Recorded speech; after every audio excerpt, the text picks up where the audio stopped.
Money online, this is my suggestion 40. Please check out suggestions 1 through 39.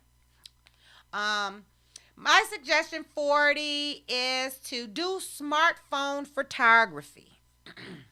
Now, previously, I've mentioned about clicking photos using your camera and selling them. This way of making money is also related to photography, but it has a twist in it.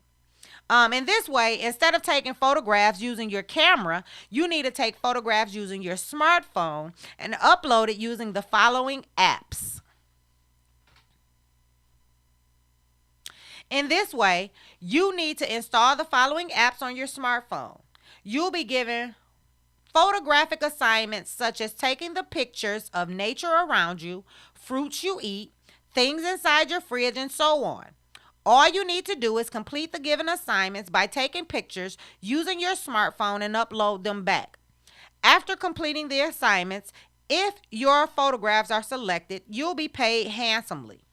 But you need to make sure that the pictures you take look professional in the best possible way.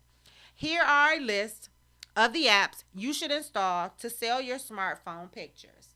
Cleshot, Fope, Snapwire. Oh, it came together.